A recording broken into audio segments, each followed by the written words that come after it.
Ano po ba yung napakalaking bagay na pinoproteksyonan ninyo kung sakasakaling yung isa po sa guard nyo tinulungan lang pong isakay po sa sasakyan dahil mabigat po at napakarami po palang winidro. What is so spectacular about helping because they are valued clients? Explain nga po ninyo sa maiintindihan namin kasi hindi po kami bankero Your Honor, ang duty po talaga ng security guard namin ay to secure po yung bank premises. Alam ko po yun, madam. Opo, yun. But somehow, sa mga ibang establishment, alam po ninyo, yung gwardiya po, pumunta po kayo sa mga, food chain. Yung gwardiya po, minsan naglilinis ng mesa. Kinukuha po niya yung mga pinggan. Nakikita niyo po yun. Very, Hindi po unusual yun. Gwardiya po yun.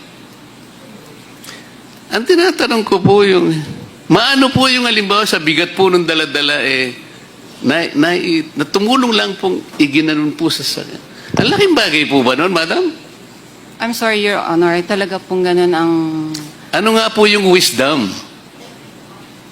Na kung bakit halimbawa pinagbabawalan niya yung gwardiya naman na to lift a finger just to help somebody dahil sa bigat po ng kanyang daladalang pera na isakay po doon sa kanyang sasakyan. Sir, yung pinoprotektahan din po namin yung security risk din po. So baka po on the way na tumulong siya ay may mawala po doon. Kasi hands-off na po kami once na ma-release na ho namin yung funds sa pay. Mr. Chairman, can I have a very quick interjection with the indulgence of our may good compadre? With the indulgence of Congressman Marcoleta.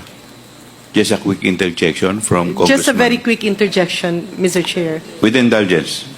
Yes, Congressman Garin. Yeah. Mr. Chair, the security guard of a bank is different from the security guard of a restaurant.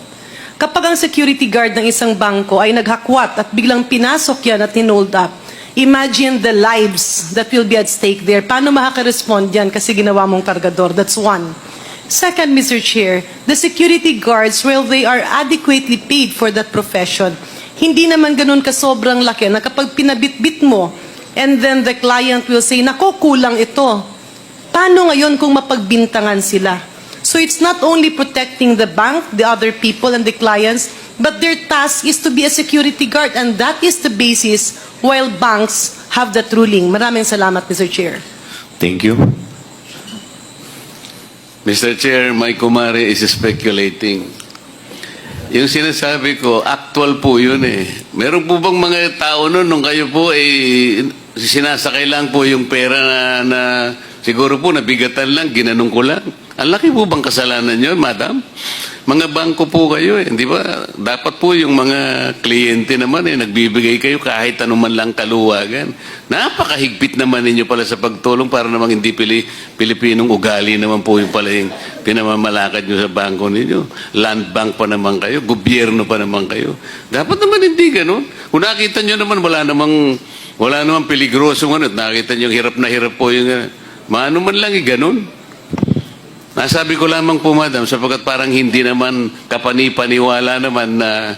Kasi po, mas naniniwala po ako dun sa sinabi kanina na meron pong nagbigay po kayo ng parang parang lang iganon yung trolley.